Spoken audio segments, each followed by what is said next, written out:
Il y a des histoires qui bouleversent une vie, des histoires, assez médiatiques aussi pour emporter avec eux tout un village, tout un pays, toute une population vers de nouveaux questionnements et en 1965, c'est ce qui va se produire en France dans un petit village du département des Alpes de Haute-Provence, connu pour ses champs de lavande et c'est justement dans l'un de ces champs de lavande qu'un agriculteur plutôt, ordinaire, Maurice Mas, va vivre une rencontre pour le moins, extraordinaire. Et ce qu'il décrit va bouleverser sa famille, son village, puis le monde entier, car l'affaire Valençol, comme on l'appelle, eh bien, c'est le choc frontal entre un monde rural et la question extraterrestre, et qui plus est, parfumé de l'odeur des lavandes et parfumé aussi du folklore des années 60-70. Alors pour vous parler de cette histoire absolument troublante, qui va marquer un avant et un après dans l'histoire ufologique, eh bien, je suis heureux d'accueillir Dominique Filol, le réalisateur du film Valençol 1965, un film coproduit par Inexploré Studio. On en est très heureux et très fiers, qui sortira au cinéma le 9 juillet 2025. Mais j'ai également la joie de recevoir le passionnant et passionné Egon Kragel. Nos deux invités vont vous confier les secrets de cette affaire historique.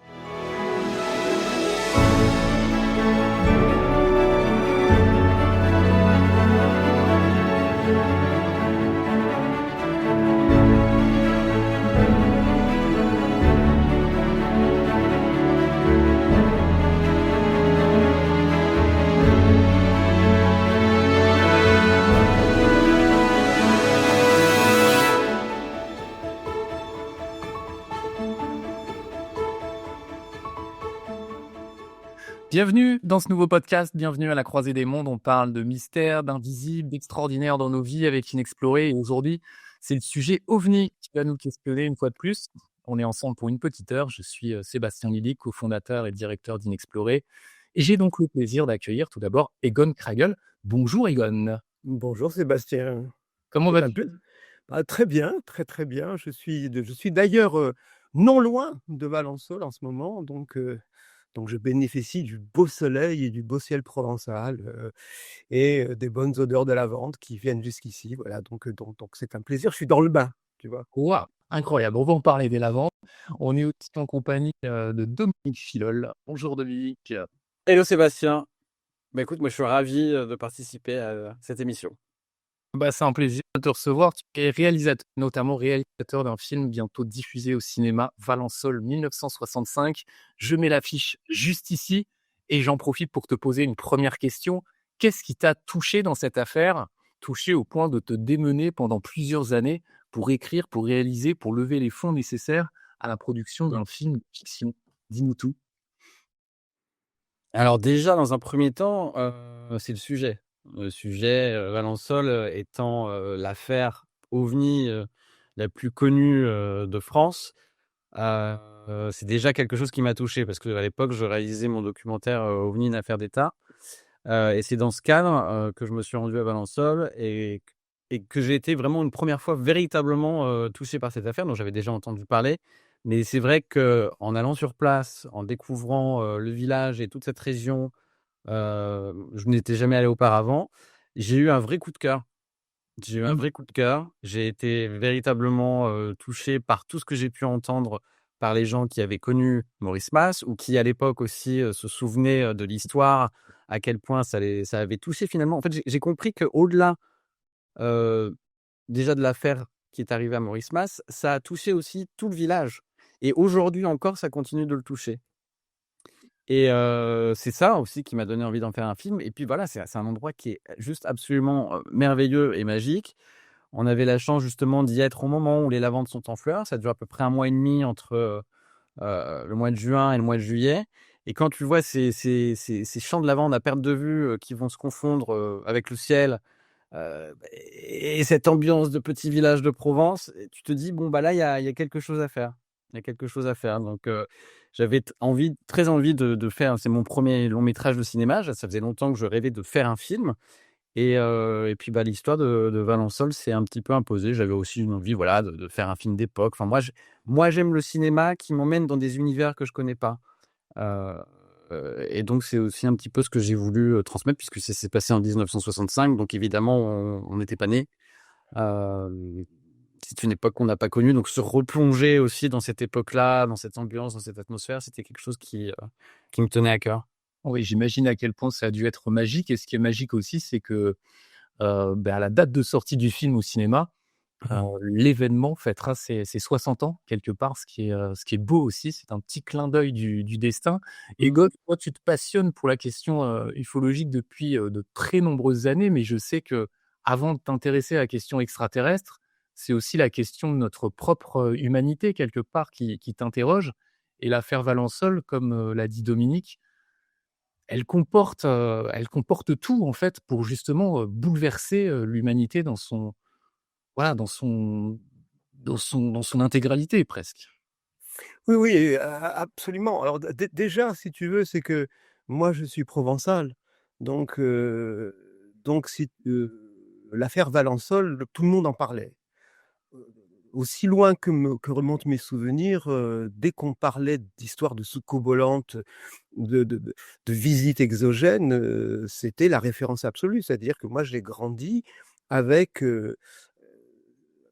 avec le cas de Valençol. Tout le monde autour de nous parlait de Valençol. Tout le monde voulait aller, là-bas, à l'Olivol, juste au-dessus du plateau, pour voir les traces des ovnis et c'était vraiment la référence absolue, hein, durant mon enfance, des histoires de soucoupes volantes. Quand on parlait soucoupes volantes, quand on parlait ovnis, c'était Valençol. Donc effectivement, déjà, ça avait aiguisé et cravaché ma curiosité et pour tout te dire, j'avais 13 ans et j'ai assiégé ma maman à l'époque en lui disant: «Il faut absolument que tu m'amènes à Valençol». Alors, ma maman a fini par craquer et elle m'a jeté dans les Lavandes, j'avais 13 ans, avec mon copain d'époque qui s'appelait Jean-Loup et on a campé pendant une semaine dans les Lavandes à la recherche de soucoupes volantes et à la recherche de Maurice Mas, en fait. Waouh! Voilà, donc c'est une histoire pour moi, c'est totalement c'est un cas f absolument fondateur parce que, c'est comme ça que j'ai commencé mon long périple en terre ovni Mmh. et après effectivement, c'est un cas qui, je dirais qui est extrêmement transversal, tu as raison, c'est-à-dire c'est un cas qui nous interroge aussi beaucoup sur nous, ce que nous sommes, sur notre humanité, mais comme aussi pas mal d'autres cas ovni parce qu'au fond, s'interroger sur une, altérité radicale, c'est s'interroger sur soi avant tout. Mais ce qui est assez intriguant dans cette affaire, c'est qu'il y a un certain nombre d'êtres humains qui vont se bouleverser, qui vont se questionner par le récit de Maurice Mas. On le verra au fil de notre entretien. La presse va s'en mêler, mais il y a une sorte de mayonnaise qui prend pour justement, mettre en lumière son témoignage. D'où ça vient cette mayonnaise-là justement? Qu'est-ce qui a fait j'allais dire le succès de cette affaire? Il y a des affaires qui restent en coulisses pendant des années et qu'on redécouvre, longtemps après et celle-ci très vite a été, médiatisée. C'est Alors, particulièrement si je peux oser une explication, déjà, ce qu'il faut savoir, c'est que l'année 1965 est extrêmement, cardinale en ce qui concerne les vagues d'ovnis. On va vivre une parce qu'on connaît les vagues, la vague de 54 en France, enfin celle de 47 aux États-Unis, hein, qui a amené, Roswell, l'observation de Kenneth Arnold. Nous, on a connu en 54 une vague en France assez conséquente, qui a d'ailleurs fait le tour du monde. Mais il y a une autre vague qui a été absolument incroyable, que c'est la vague de 65. La vague de 65 a vraiment mobilisé à la fois les enquêteurs et la presse nationale et régionale. Donc c'est vrai que dès 65, les histoires d'ovnis, ça bruissent et se répandent un peu partout, voilà, dans les médias. Ce qui fait qu'il y a peut-être déjà il y a peut-être déjà ça qui fait que c'était voilà, c'est tombé aussi au bon moment, je dirais. et Dominique, toi qui connais, bien l'affaire, tu en as une idée aussi de pourquoi finalement, ce feu a très vite pris? Bah, en fait, ce qui est intéressant avec l'affaire de Valençol, c'est de voir comment se répand une rumeur, et notamment dans un petit village. Les petits villages sont souvent, le théâtre de rumeurs, d'histoires, d'échanges sur ce que font les uns les autres et comment elle est partie cette histoire? C'est que Maurice donc a fait son observation. On va rappeler ce qui lui est arrivé. 1er juillet 1965, Il est 5h, 5h30, 5h45 du matin. Il entend un sifflement bizarre dans son champ de lavande. Il se rapproche et il voit un espèce d'objet qui pense être une voiture, une Renault Dauphine. Et puis il continue à s'approcher et il voit que c'est pas du tout une Renault Dauphine et que c'est un objet posé sur 4 ou 6 pieds. Ça dépend un petit peu, il y a différentes versions sur le nombre de pieds. Mais en tout cas en forme de ballon de rugby. Et très vite, il va voir à côté 2 petits êtres, d'à peu près 1 m 10, avec des grosses têtes, sans barbe, avec des gros yeux, avec une tête en forme de potiron, comme il le décrira dans le rapport de gendarmerie. Et l'un des 2 petits êtres va sortir un objet en forme de tube dans sa direction. Et Maurice Mas va avoir la sensation à ce moment-là d'être paralysé. Enfin, il décrira vraiment être paralysé et pouvoir respirer, pouvoir voir tout ce qui se passe, mais ne pouvant absolument pas bouger. Et à ce moment-là, les 2 petits êtres passent encore un moment à le regarder. À un moment, je crois qu'il dit même: «J'ai l'impression qu'ils se moquaient un peu de moi». Il entendait leur bruit de gargouillis. Il décrit des choses extrêmement précises. Et les 2 petits êtres, finalement, rentrent dans l'objet et l'objet part dans le ciel à une vitesse tout d'un coup fulgurante. Et ça, donc, c'est ce qui lui est arrivé. Et donc, cette histoire-là, évidemment, juste après ça, il a mis du temps à s'en remettre. Il a eu un moment aussi de sidération, en plus de sa paralysie. Et il a décidé d'aller au café des sports du village, comme il le faisait tous les matins. Et il va rencontrer son ami Dédé Moisson, donc le patron du café des sports, à qui il va se confier. Mais il lui dit surtout: «Tu ne le répètes pas». Et malheureusement, Dédé, le secret était tellement énorme, il n'a pas pu garder ça pour lui. Il a commencé à en parler, si bien que les gendarmes sont allés assez vite à la rencontre de Maurice Mas, parce que la rumeur est une rumeur populaire dans tout le village. Et ils ont voulu savoir de quoi il en retournait. Et donc il a fini par montrer les traces aux gendarmes, et cetera. Et l'affaire a un peu explosé comme ça. Et très, très vite, du coup, les premiers journalistes, je crois que c'est le Provençal, aujourd'hui la Provence, qui sont arrivés en premier. Et puis après, il y a eu la seule chaîne télévision. Bon, après, il y a eu les médias, évidemment, du monde entier. Mais il y avait la seule chaîne de télévision de l'époque, l'ORTF, qui s'est aussi déplacée. Je crois c'était à peu près un mois, par contre, un mois après l'affaire. Je sais plus exactement à quel moment ils sont arrivés, mais bon, très peu de temps après. Enfin, on va Ils revenir. sont arrivés tout de suite après. Ils sont arrivés tout de suite après, je sais plus quand est-ce qu'elle date. Je sais pas si c'est pas le 5 juillet, en fait. Le document, oui, oui, ça date entre le 4 et le 5 juillet. Ouais, c'est ça. Donc c'est pas un mois, c'est voilà. On le voit hein, ici, la presse s'est effectivement très vite emparée de l'affaire et on a même droit assez rapidement à des reconstitutions, hein, à des petits dessins qui vont apparaître et qui vont montrer Maurice Mas face aux êtres assez étranges et à cette soucoupe aussi assez caricaturale presque dans les champs de lavande. Ça nous donne envie de voir la bande-annonce du film. Alors je vous propose qu'on la regarde et puis on se retrouve juste après. Jeannette, il faut qu'on parle à Maurice. Mais pourquoi il s'est passé quelque chose? Maurice, tu me fais peur là.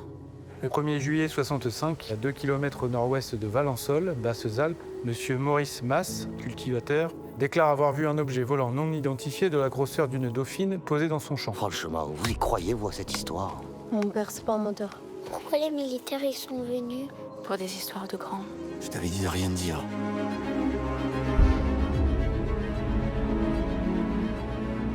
Tu crois qu'il n'y a que toi qui subis cette histoire? On nous regarde comme des bêtes curieuses dans le village. Qu'est-ce que vous avez vu exactement? Foutez le camp! Foutez le camp, j'en tué!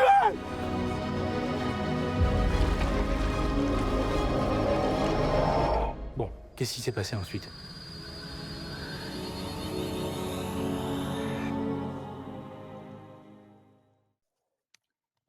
On est de retour. Alors, dès le lendemain, justement, de son observation, Maurice Mas va être entendu par la gendarmerie.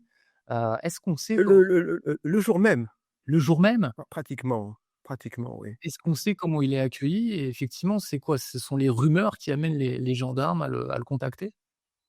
C'est-à-dire que Dédé Moisson, qui avait juré de garder le secret, a eu en fait du mal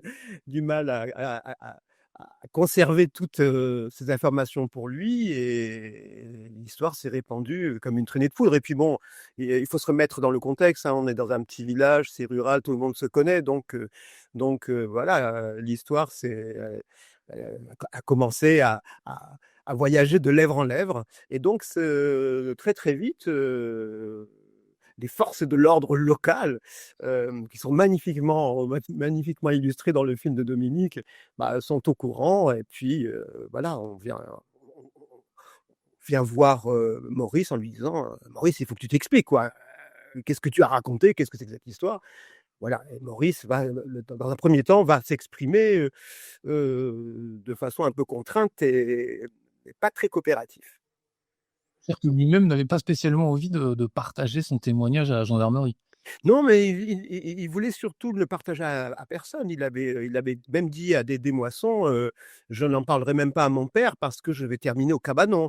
En Provence, terminer au cabanon, c'est terminer en asile. Voilà, donc il voulait vraiment que ça reste absolument confidentiel. Et On le comprend, c'est-à-dire que s'il venait de C'est vrai. quand même quelque chose d'assez exceptionnel, et il se doutait bien que soit on n'allait pas le croire, soit on allait penser qu'il divaguait, quoi, qu'il avait perdu la tête. pourtant, assez vite, on va se rendre compte qu'il y a des traces au sol aussi, ça va être un élément marquant de la fin.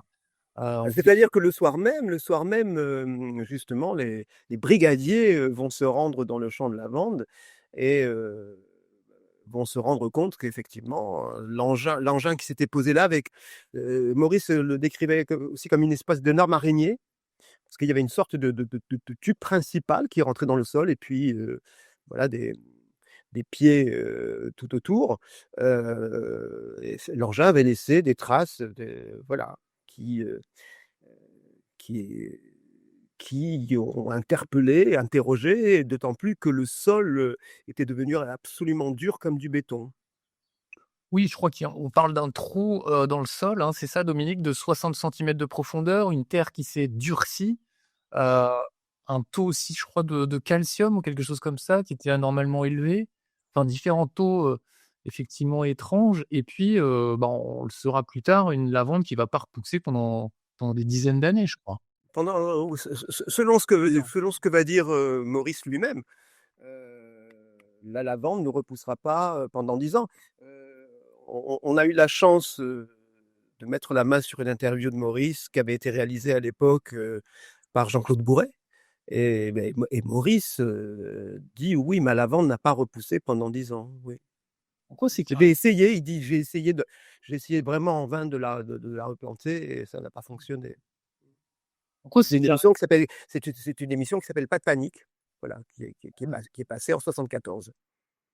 et en quoi c'est caractéristique du phénomène OVNI ça? Parce que c'est vrai qu'on le retrouve dans d'autres affaires finalement.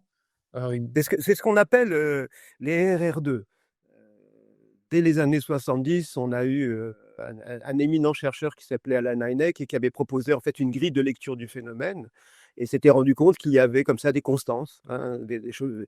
euh, et par exemple, donc il avait cette grille de lecture se composait de la sorte: lorsqu'on voyait un objet un peu éloigné, c'était une RR1, une rencontre rapprochée du premier type, et une RR2, c'était visiblement quand ce phénomène laissait des traces. Alors soit des traces au sol, hein, oui, on a plein de cas avec des ronds d'herbeaux brûlés, des branches brisées, ou c'est-à-dire que le phénomène a une incidence sur l'environnement, soit des moteurs de voitures s'éteignent, ou soit même les témoins vont souffrir de séquelles, parfois dommageables. Et puis la RR3, c'est lorsqu'on aperçoit à l'intérieur ou à proximité de ces engins étranges, des petits êtres. Et donc Maurice Mas a vécu ce qu'on appelle une RR3, c'est-à-dire vraiment, lui, il a été confronté à des petits êtres avec des têtes comme des potirons. on voit, je crois que la presse italienne, je vais essayer de retrouver la coupure tout de suite, mais la presse italienne, effectivement, on faisait mention, alors je suis pas sûr, voit très bien, mais il parlait Ah, ils ont vu une belle vue d'artiste. Oui, oui, bon, Oui, hein, c'est le titre. Alors Maurice dit exactement, qu'il n'a pas vu s'ils avaient des oreilles, tandis que là, j'ai l'impression qu'ils ont de sacrées oreilles. Ouais, Mais ouais. bon, ça, c'est l'imagination, Le la titre évoque, créativité des illustrateurs. oui, le titre évoque justement cette fameuse tête de citrouille.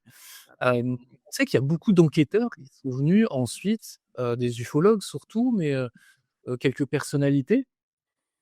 Qu'est-ce qu'ils découvrent, d'extraordinaire en fait dans ce cas? Je sais qu'Aimé Michel, Jacques Vallée sont questionnés aussi sur ce cas. Qu'est-ce qu'ils découvrent? Alors si je peux me permettre, je crois que la plupart sont frappés par, heu, la sincérité du témoin. C'est-à-dire qu'il y a toujours il y a toujours le doute quand voilà, on se rend sur place, on se dit: «Est-ce que» bon, c'est la Provence, ce qu'on appelle la galéjade. Les Provençaux sont connus pour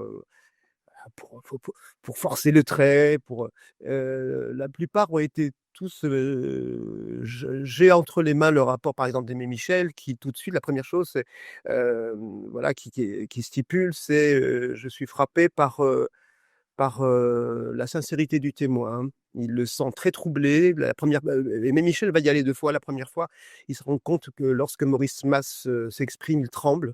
Quelque chose donc pour lui, c'est un homme qui est très touché par, cette rencontre et idem, par Jacques Vallée. Moi, j'ai eu la chance et j'ai la chance de, quelquefois de rencontrer Jacques et de discuter avec lui, qui m'a raconté plusieurs fois, hein, son voyage à Valençol et il me disait: «Mais de toute façon, Maurice Masse bénéficiait d'un capital, alors sympathie énorme et puis surtout d'un grand respect parce que, il avait été aussi résistant. On connaissait, voilà, l'intégrité, l'engagement de l'homme donc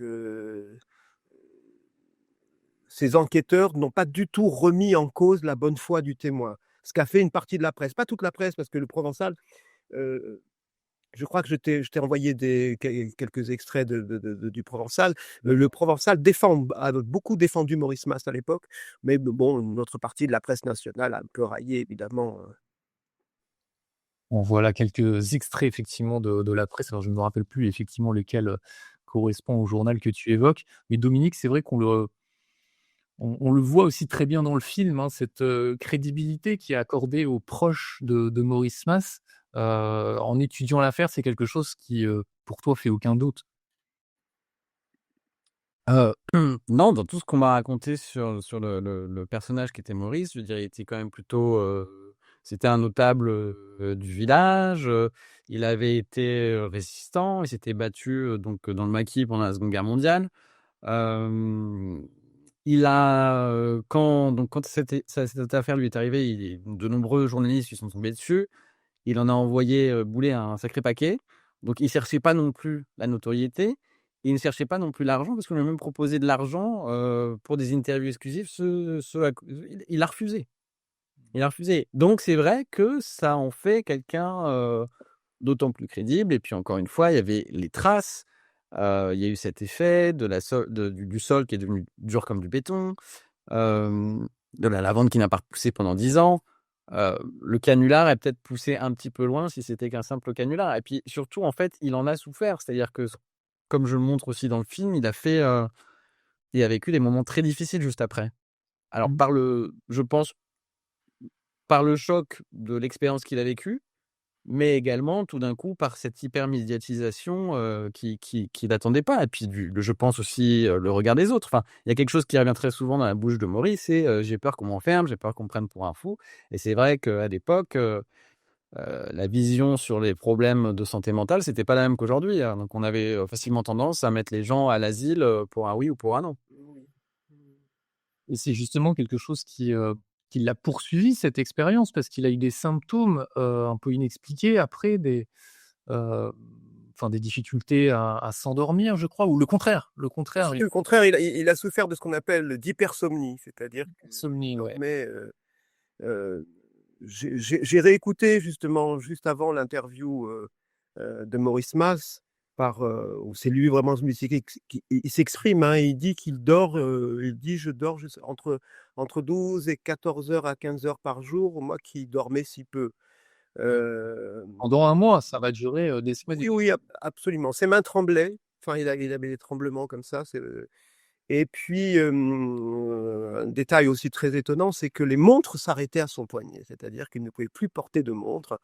Voilà, et c'est un détail étonnant, mais c'est un détail que l'on retrouve, dans pas mal d'observations, voilà, chez des témoins qui ont assisté à une observation d'OVNI. Mmh. Et Virginie Lacombe, qui est la coproductrice du film, qui fait partie de la famille de Maurice Mas, puisque bon, je vais pas rentrer dans les détails, mais donc elle fait partie de la famille de Maurice Mas. Elle le connaissait, elle a passé souvent des étés là-bas. Elle m'a également confié que, Maurice était devenu cardiaque suite à cette expérience. Mmh. Est-ce que c'est l'expérience qui l'a rendu cardiaque ou est-ce qu'il y avait déjà un problème? Ça, on pourra finalement, jamais le savoir, mais en tout cas, c'est vraiment suite à cette expérience qui est devenu cardiaque. Vous parlez des montres qui se dérèglent, des phénomènes «paranormaux» entre guillemets qui peuvent arriver, hein, suite aux Mmh. rencontres rapprochées. Est-ce que Elle est géniale cette archive.